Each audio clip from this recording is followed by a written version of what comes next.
Hello and welcome to this Design Practice 2 Module 17. We were talking about the various microfabrication techniques, particularly related to silicon, where we were discussing the etching processes. It is important from a standpoint of sensors, because a person who want to design sensors and actuators and MEMS systems should have full knowledge of all the fabrication modalities which are available for one to have good designs, good sensor designs. So, we were talking about etching processes, and we had in detail talked about homogeneous or isotropic etching processes. Today I am going to just visit another very important process for MEMS, which is known as anisotropic wet etching process. So, related to etching, what we deciphered in the last lecture is that etching can be carried out through liquid medium as well as gases. There can be also physical etching through particles, particularly ions and electrons, which are accelerated to a high velocity, thereby imparting a kinetic energy and knocking off material from the surface. And also the same can be performed through photons or a beam of lasing light. So these are the different techniques which we covered in the last sections. So when we revisit wet etching and we study about this anisotropic wet etching process, this process is different than the isotropic wet etching in the sense that here the etching is a function of the direction. And when we talk about directions, and particularly related to silicon crystal, we know that there are principally 100 direction or 010 direction, 001 direction, or then directions related to 111 or 110, 101, 011, so on and so forth. So these are the principal planes in such a cubic lattice structure of the silicon. And so when we talk about a directional etching, we talk about the inhomogeneous rates in different directions. For example, in the anisotropic etching process, which is typically carried out through hydroxides like potassium hydroxide or sodium hydroxide, it is basically an electron release phenomena which leads to eventually the dissolution of the silicon material. For single crystalline materials such as silicon, the etch rate really depends on the crystalline orientation. So when we are talking about electron release, obviously the electron release would also depend on the atomic density in the plane which is perpendicular to the direction that we are talking about. So therefore, if we looked at a silicon cubic lattice structure and looked at the atomic density along each and every direction, for example, the plane perpendicular to 100, or the plane perpendicular to 110, or the plane perpendicular to 111, obviously there are going to be different atomic densities in those planes. And if we looked at the 111 plane, that is the plane where there will be maximum atomic density. So the electron release process of an atom, which is there inside a group of atoms, which are bonded to each other, obviously depends on the surroundings or the family in which it is in. How closely it is bound is a function of how many atoms, or what is the atomic density on the particular plane which we are talking about. So when we refer to the direction as a direction in which etching would take place, the 111 planes having maximum atomic density would have the slowest electron release, and because of which the reaction which leads to eventually the dissolution of silicon, which is given here in a bunch of different processes which are going on. For example, hydroxide having the OH minus reacting to the silicon atom, giving 4 electrons, and then again the water which is in the medium in which the hydroxides are dissolved again gets electrolyzed and converts into more OH minus ions and hydrogen, and these OH minus ions again participate in the process, making finally SiO2, OH2 2 minus and 2H2O, and this is which comes out into the solution as an ion, and it can be taken off. So basically an atom which was otherwise present in a crystal lattice now has come out as this particular ion, which is dissolvable in water solution. So if we wrote the overall reaction from steps 1, 2 and 3 together, we find out that the overall reaction is about a 4 electron transfer process.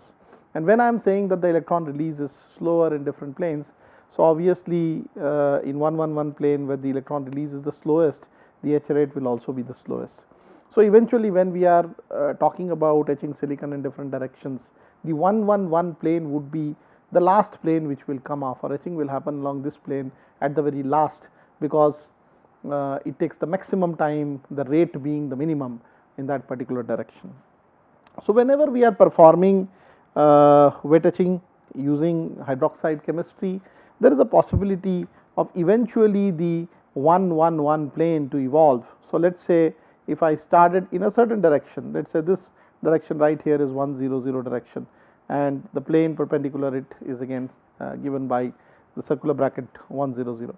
So eventually the array of planes which would be formulated because of the etching action of the etchant, the hydroxide etchant which is there in the solution facing the silicon, the plane which eventually would emerge is going to be, so therefore eventually it is going to be the 111 plane which is going to emerge in both the directions, and that is going to result in the stoppage of the etching action. So that is how the angular profile in case of the anisotropic wet etching comes out. Because of the crystalline structure, the silicon atoms in 111 planes would have stronger binding forces which make it more difficult to release the electrons, and because of this the etch rates at the 111 planes are the slowest, and eventually it is the 111 plane or set of planes, let us say, which emerges in the process of this kind of anisotropic wet etching. So let us do a little bit of problem example, and before doing it, even let us actually look into what are the etchants which are available. So there are many hydroxide etchants which are available. For example, alkali hydroxide etchants, KOH, NaOH, cesium hydroxide, rubidium hydroxide, lithium hydroxide, so on and so forth. There are also very specific hydroxide furnishers, for example ammonium hydroxide, or TEMA as we call tetramethyl ammonium hydroxide. Or there can also be other generators for hydroxide ions. For example, this chemical right here, ethylene diamine pyrocatechol EDP, which is a mixture of ethylene diamine, pyrocatechol is C6H4OH2 and water. So this also is used, although it is very hazardous and carcinogenic, but sometimes it is used for doing silicon etching. Obviously one has to handle it with utmost care. And then you can also use other etchants like hydrazine water or amine galette etchants, so on and so forth. So these are all group of etchants which would provide the hydroxyl ion, and you generate hydroxyl ion to do etching on planar surfaces of silicon. We will try to do a problem example of finding out what is going to be the angle particularly of the 111 plane in relation to the 100 plane. So here in this example problem, we are trying to etch using an isotropic etching process, a microchannel in the 100 wafer, and we are etching with a KOH solution, and we want to determine what is the angle which will be formulated between the front surface, that is the 100 direction, and the 111 direction, okay, front surface of the principally grown direction of the wafer and the channel wall direction. So obviously the two vectors which are representing these two directions are discrete, and so we can somehow have a dot product of these vectors and try to see what is the angle between them. So also it is we try to find out the overall time scales which would be involved in this etching process. The top channel width is given here, which is defined again by the mask of the sacrificial material. I think I had mentioned about this in the last class, and the etch rate which is also defined. So top channel width in this case is 100 microns and the etch rate is 1 micron per minute, and this etch rate is a vertical etch rate. And so the idea is that we would like to first evaluate what is going to be the bottom channel width given the top channel width and the etch rate. So the angle alpha here is very critical, the angle between the two directions, that is 100 direction and 111 direction. And then we can also keep talking about how long this etch process will continue, when it will stop, so on and so forth. So let us actually look at this problem from an aspect of first finding out the angle. So in the 111 direction, if we wanted to have a vector notation, it would be simply given by ij and k, 1 units in each direction, and in the 1 0 0 direction the same would be available through I plus just the I vector and then 0 along the j and k directions respectively. So when we talk about a dot product between these, so basically let's say this is vector A and this is vector B, and we have A dot B provided through modulus of A modulus of B cos of the angle between them, in this case the angle being alpha between the 1 0 0 direction and 1 1 1 direction, and modulus of A vector in this case comes out to be equal to root of 3, and that of B vector in this case comes out to be 1. So we are left with A dot B, which is actually equal to I dot I 1 and 0 dot j and 0 dot k, which are all eliminated, being equal to the mod of A, which is root 3 times the mod of B times of cos of alpha. So alpha really is the arc cos of 1 over root 3, and this happens to be around 54.74 degrees if we wanted cos inverse or arc cos of 1 over root 3 calculated. So that's what the value of the angle is between the two directions, that is 1 1 1 and 1 0 0 direction. Let us now further go ahead and look into the calculations associated with part B of the problem. This is part A. Part B of the problem mentions about a total channel width to start with of 100 microns and a vertical etch rate of about 1 micron a minute. Let's call this etch rate 1 micron per minute. So if we figured out the relationship between WB and WT, so obviously WB would be represented as WT minus of twice whatever distance d is covered within the number of minutes that the etch is allowed to continue. In part B, it clearly mentions that the etch is allowed to continue for a total duration of 20 minutes. Okay, so there are about 20 microns which would be covered, and d becomes equal to 20 microns in this particular case because of the etch rate being 1 micron per minute. So with d on board here, we know that this particular distance, which is from one end really to all the way to the projection of the lower surface onto the top surface. So this x right here, okay, is represented as d divided by tan alpha, and so you have such x in both the directions, x here as well as x here, and geometrically we can say that WB, which comes out is equal to WT minus twice d by tan alpha. Okay, and that's how you look at WB. So in this particular case, WB would be equal to 100 minus twice 20, which is the amount of etching which has happened, the vertical etching at time duration 20 minutes, divided by tan of 54.74 degrees, and therefore this particular number WB comes out to be in this case equal to, so this being equal to root of 2, it comes out to be 100 minus root of 2 into 20, that's approximately 71.7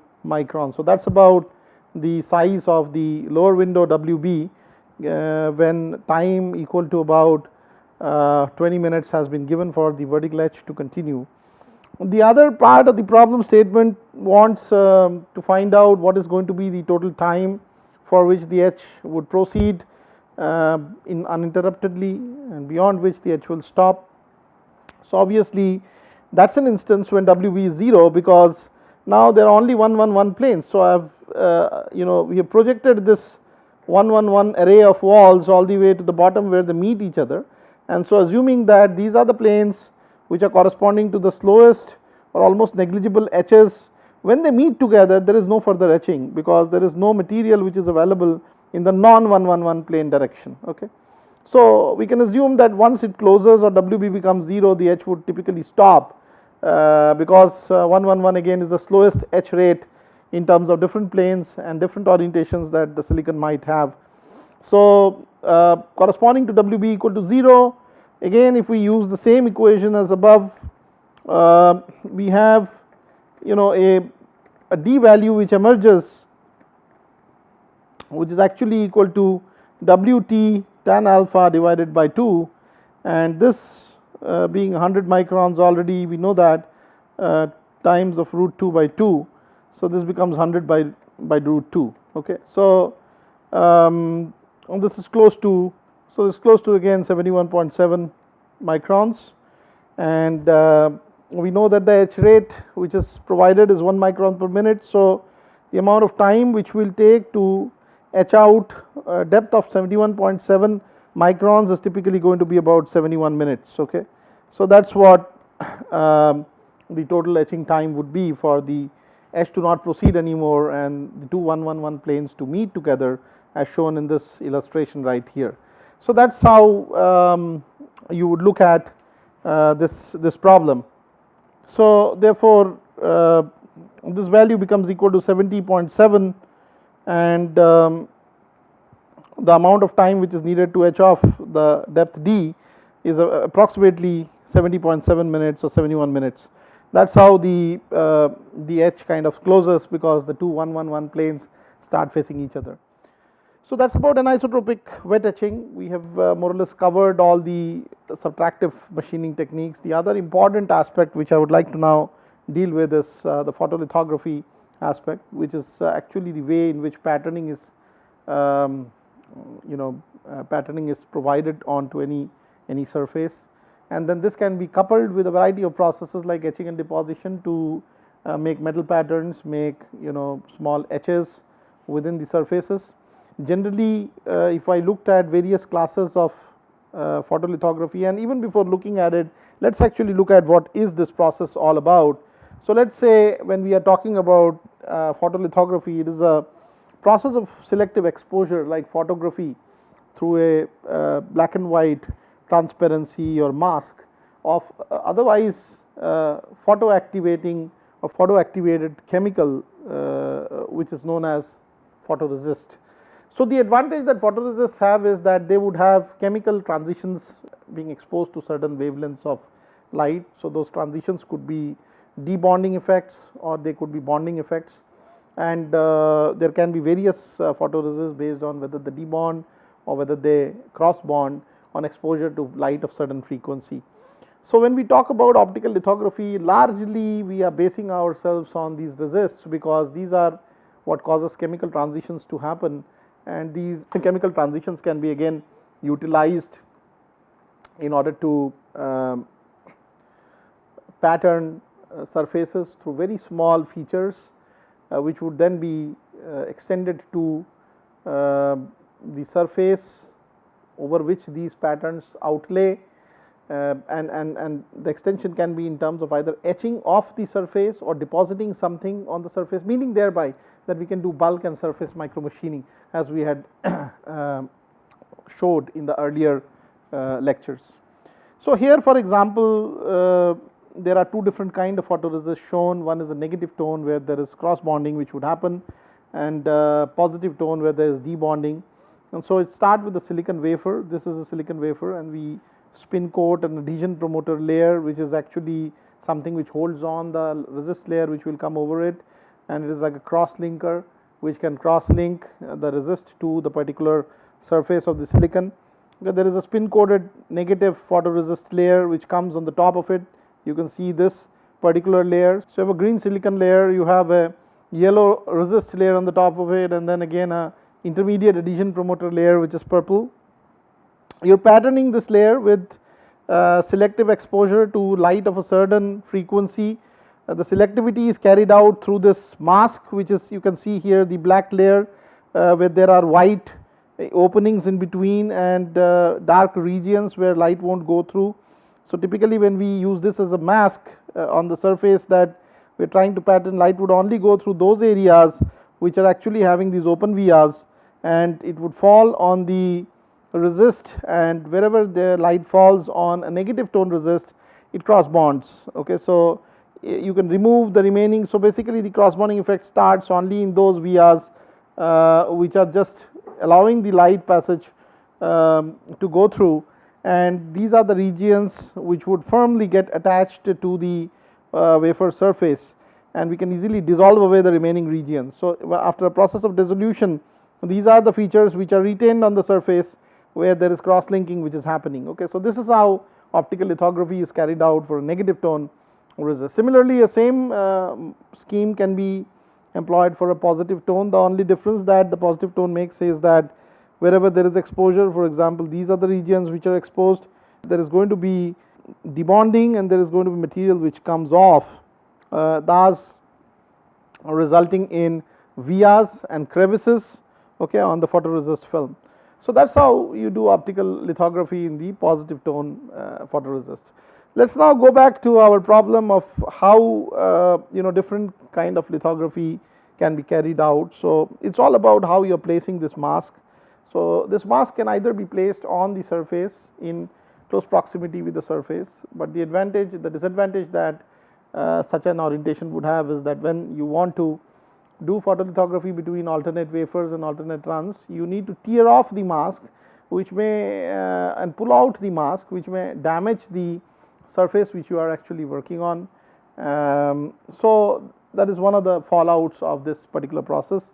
And then there can also be another instance when this mask is taken away from the surface of the resist. So in that case we call the particular lithography proximity lithography. Now this cannot be going for a long distance because the optics is not able to cater to the diffraction and other in principle light deviational means, and there may be a spreading of the shadow or the image, I can say, of the light which emanates from the mask. So the proximity lithography can be only done with a few microns gap between the mask layer and the resist layer, as you can see here in this particular region. But again, it has its own advantages that it doesn't directly contact with the resist. However, the disadvantage is the preciseness of the few micron separation, which may or may not be straight or parallel, completely parallel, and it may result in some kind of a resolution loss on the wafer surface. Then there is yet another kind of lithography which is done by this mask going away quite a bit of distance and being projected through a properly guided optical system, so that one ensures that there is no resolution loss or there is no change in the overall sizes and dimensions of the projections. And so there can be lensing systems through which guide the light from a longer distance. And so if the mask is far away, the advantage is that every time you have a wafer, you can, without removing the mask, do exposure and go for the next wafer. So these are high yield processes used by the industry, and we call them projection lithography. So we can categorize this whole lithography process into then contact lithography, which is shown here, proximity lithography, which is about a 1 micron to 2 micron separation between the tens of micron separation between the mask and the resist surface, and then there is projection lithography, which can be far away from the surface of the resist. So I would like to close this particular module now, but in the next module we'll investigate a little more of optical lithography, how it is carried out, and try to end with all the MEMS processes. Thank you very much.